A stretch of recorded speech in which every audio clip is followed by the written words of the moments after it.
Alright, so today we're gonna clean some very, very dirty wheels.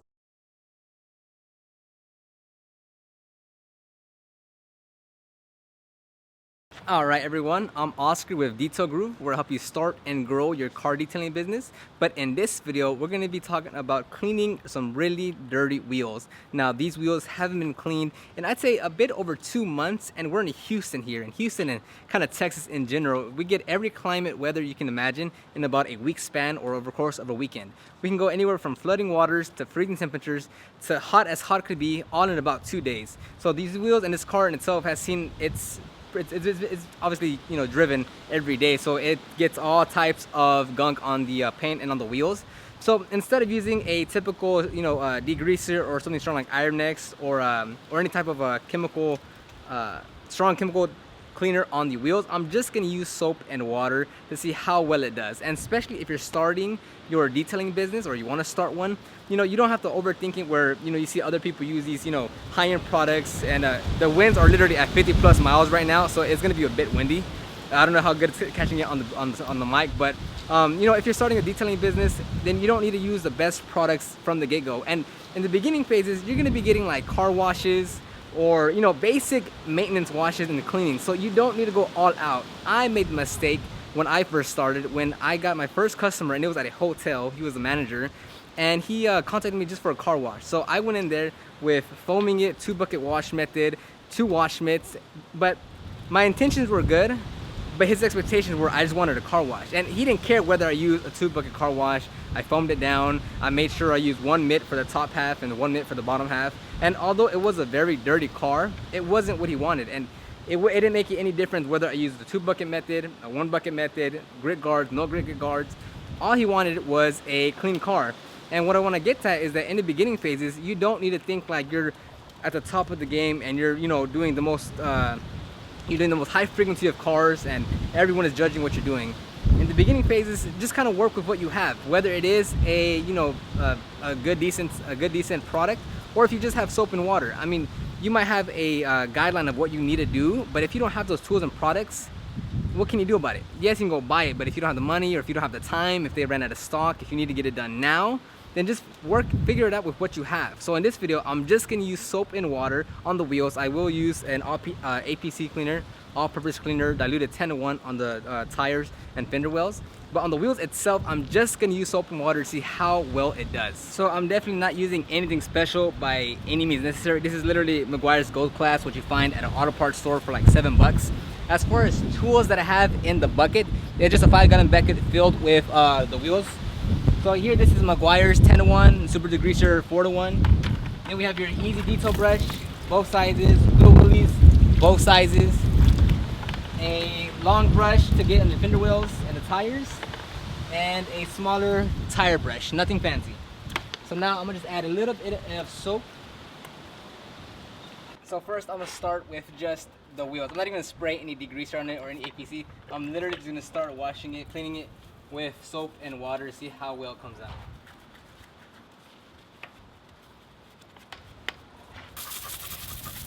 So right with just the soap and brush on the front face of the wheel, you saw how dirty it was, you see how dirty it is, and it cleaned pretty well. So now I'm gonna clean the inside.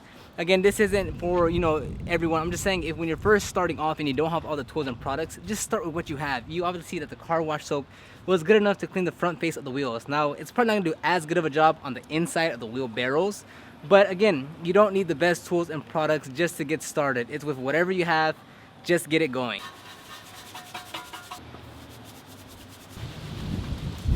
But if you are gonna get wheel brushes like these, do for sure always have 2 sets, a smaller one, a bigger one. Because with these brake calipers, and what you'll find on a lot of cars is, one brush is not gonna fit through all brake calipers. So having 2 sizes is always great. As expected, as you can see on the inner barrels of the wheels, it didn't come out as good, but that's just because the car itself hasn't been cleaned and maintained for years now. So obviously 1 wash with car soap is not gonna do its job. This would definitely need a more extensive cleaning with much more aggressive clean product and actual agitation.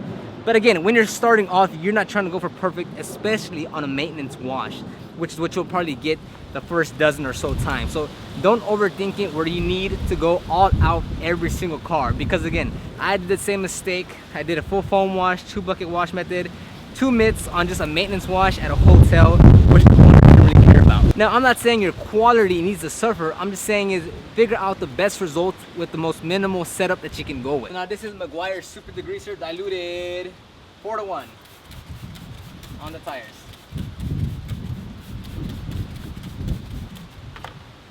And as you can tell already, there's literally brown stuff just coming off just because the tire is so dirty. Depending how well you want to get it, obviously you can go 2-3 applications. But again, it depends what you're trying to accomplish, what type of veto it is. Because you can go at this all day and night till you're red in the face, blue in the face. But I mean, be realistic between the expectations that you're gonna give, the end result, and what the customer wants. I mean, you could probably just scrub this down once, put a tire coating on it, and you're good to go. You could go, 2, 3, 4 passes, but again, what is the customer paying for? What are their expectations, and what's the end result you're trying to give them? Now, I would say, if possible, after every good cleaning, if it's really dirty, go ahead and just rinse off the brush just because it's so dirty. It only takes about 2 seconds to do. And then we'll go for one more pass. And yes, you could rinse it down, your preference. I personally just simply don't like to waste that much water. So I'll try to keep my water usage down. I'm not going for, a full perfection tire. On a maintenance wash, because it is a maintenance wash or because they haven't came in for an extensive cleaning on the exterior, you can't give them more than what they need because they're not taking the proper services. So if they want a much more cleaner wheel or car overall, then they need to go for a higher tier package or service. So you really need to manage expectations with the actual end result of the service that you're offering. So as you can see, it does need quite a bit more work, but again, we did just use soap, car wash soap, and agitation from a brush. We could use a much more thorough, extensive, more aggressive cleaner. But again, I just want to give you the example of, you can do a lot of cleanings with more basic tools and products that you have. More so for the beginning phases again, obviously I do have all the products and tools to get most of that out, or at least, minimize how bad it looks.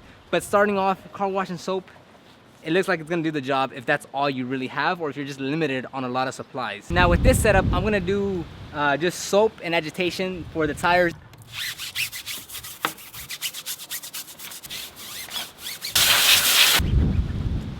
So again, are the wheels perfect? Did the tires come out perfect? Absolutely not. But what you need to judge is it worth it to go more for the service you're offering at the price point of that service? So of course you want to take 2-3 extra passes on the tires. You want to make sure you get all the gunk off the wheels. You want to make sure they're spotless, but how far do you want to go for the service and your time that you're going to spend on that? So you have to really balance the both.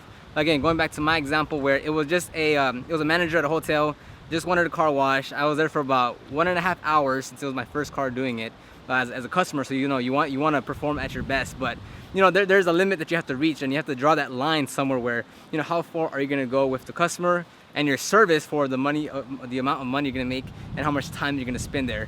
Is that right or wrong? It's all based on your judgments, your perception of what it is you're trying to do. But you do want to make sure that you are aware that you don't need, then my main point is that you don't need all the tools and products to just get started. And even so, if you're much more advanced in your career, or you're doing more cars, you sometimes just think outside the box, do things in an unorthodox way to get it done, and even if it doesn't come out done to the best it can, just do it to the best with what you have, because at that point, you can't complain, you can't go back and wish or regret something. You just got to get it done to the best of your ability with what you have.